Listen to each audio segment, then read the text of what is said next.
Aduh pusing, pala otak, pala Barbie pusing, bolak-balik, maju, mundur, maju, mundur, maju, mundur, maju, mundur.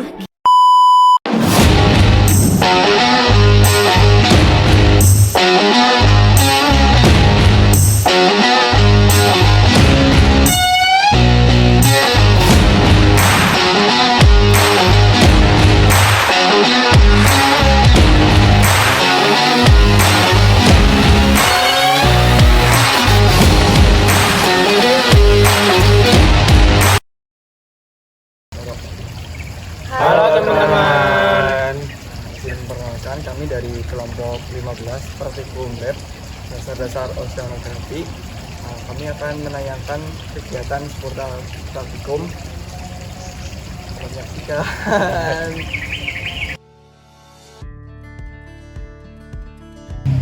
Kecerahan di perairan dipengaruhi oleh kekeruhan dan zat yang terkandung di dalamnya.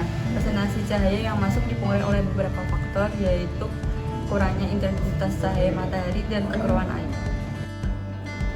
Masukkan sesi disk ke dalam badan perairan hingga warna hitam dan putihnya tidak terlihat.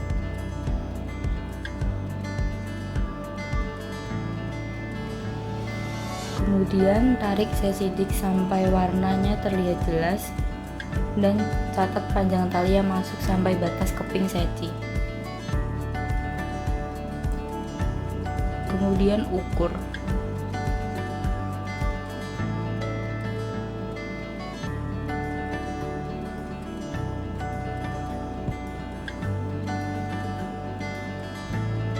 Untuk D1-nya 57 cm dan untuk D2-nya 40 cm. Kemudian dijumlahkan dan dibagi dua, lalu diubah menjadi meter. Hasil akhirnya adalah 0,485 meter. Kecerahan air merupakan ukuran kejernihan suatu perairan. Semakin tinggi suatu kecerahan perairan, semakin dalam cahaya menembus ke dalam air. Kecerahan air menentukan ketebalan lapisan produktif. Nilai kecerahan dinyatakan dalam satuan meter. Asyakur dan Wiyanto 2016. Hasil pengamatan menunjukkan angka 0,485 meter.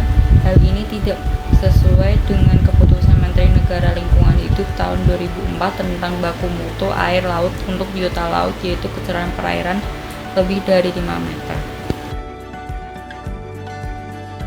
Salinitas adalah berat garam dalam kilogram air laut. Alat yang digunakan dalam mengukur salinitas yaitu refraktometer. Alat dan bahan pada acara salinitas yaitu refraktometer, pita tetes, dan air media. Langkah pertama yaitu kalibrasi alat menggunakan air aquades dengan meneteskan beberapa tetes di atas prisma. Lalu tutup penutup prisma dan atur skala. Setelah itu lap menggunakan tisu. Lalu tetes sampel air laut yang akan diuji. Kemudian tutup kembali penutup prisma agar cairan menyebar merata dan tidak ada gelembung udara. Kemudian arahkan refraktometer menghadap cahaya matahari supaya kita tahu hasilnya berapa. Setelah muncul hasil, teteskan air aquades lagi dan lap menggunakan tisu. Hasil dari acara salinitas yaitu 35 meter. Dari pengukuran tersebut diperoleh nilai salinitas sebesar 35 ppm. Nilai ini berada dalam kisaran normal salinitas air laut pada umumnya, yaitu antara 33 sampai 37 ppm, yang menunjukkan bahwa sampel air laut memiliki kandungan garam yang cukup tinggi dan relatif stabil.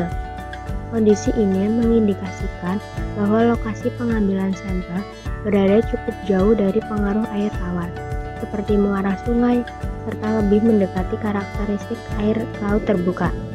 Selain itu, tidak terdeteksi adanya pengaruh signifikan dari limpasan air hujan atau aktivitas antropogenik saat pengambilan sampel, yang turut memperkuat kesimpulan bahwa kondisi perairan saat itu cukup stabil. Salinitas perairan laut terbuka umumnya berada dalam kisaran tersebut dan dipengaruhi oleh berbagai faktor seperti suhu, penguapan, curah hujan, dan arus laut. Dengan demikian, nilai salinitas 35 ppt yang diperoleh dalam praktikum ini mendukung karakteristik umum air laut tropis di wilayah Indonesia dan relevan sebagai indikator awal untuk analisis oceanografi lebih lanjut, menurut Eva et al. 2019.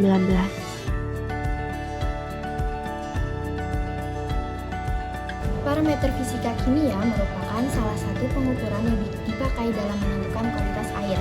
Salah satu cara menentukan parameter tersebut menggunakan water quality checker atau biasa disebut dengan WQC, di mana alat tersebut dapat mengukur suhu, kualitas air, derajat kesamaan pH, potensial oksidasi reduksi, kekeruhan, oksigen terlarut, total dissolved, dan juga salinitas. Langkah-langkah selanjutnya yaitu dari acara 3, kualitas air atau WQC. Pertama-tama, netralkan alat tersebut menggunakan Aquades dan bersihkan menggunakan tisu. Lalu, masukkan alat tersebut ke perairan yang akan kita hitung pH-nya. Selanjutnya, pencet tanda kal yang ada di alat tersebut sampai tidak ada emojinya. Lalu tunggu sampai ada tulisan N dan akan muncul emot lagi beserta hasil pH-nya. Setelah alat itu dipakai, jangan lupa untuk dikalibrasi atau dibersihkan lagi menggunakan Aquades. Menurut Hamuna et al. Tahun 2018, nilai pH yang ideal bagi perairan adalah 7-8,5. Kondisi perairan yang sangat basah maupun sangat asam akan membahayakan kelangsungan hidup organisme karena akan mengganggu proses metabolisme dan respirasi.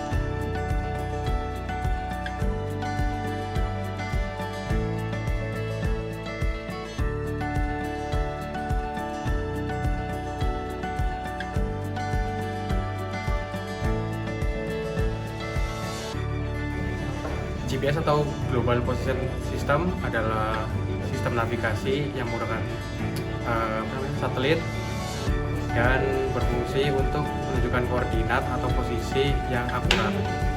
Menurut Alveno dan Devi pada tahun 2017, GPS adalah singkatan dari Global Positioning System yang merupakan sistem navigasi dengan menggunakan teknologi satelit yang dapat menerima sinyal dari satelit.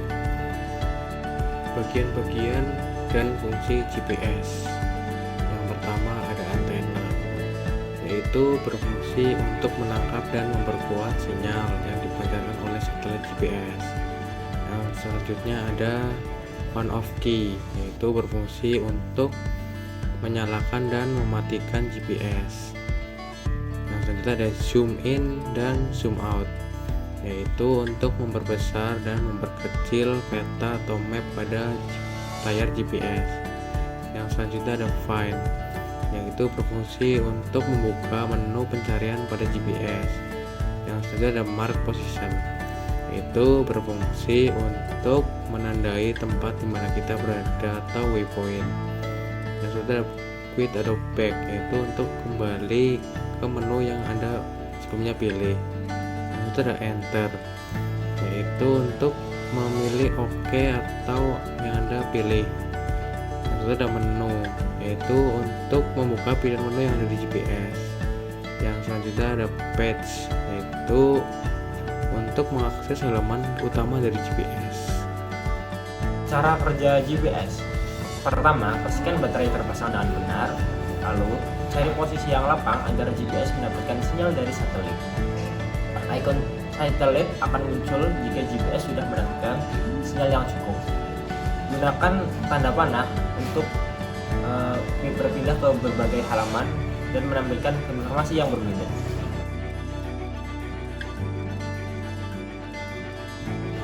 Ya, pH atau potensial hidrogen merupakan derajat keasaman yang digunakan untuk menyatakan tingkat keasaman atau kebasahan yang dimiliki oleh suatu lautan.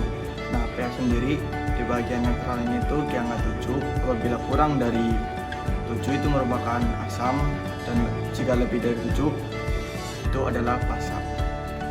Pertama kita ambil kertas pH universalnya dari sini, kemudian kita celupkan ke sini. Ya, tunggu beberapa saat.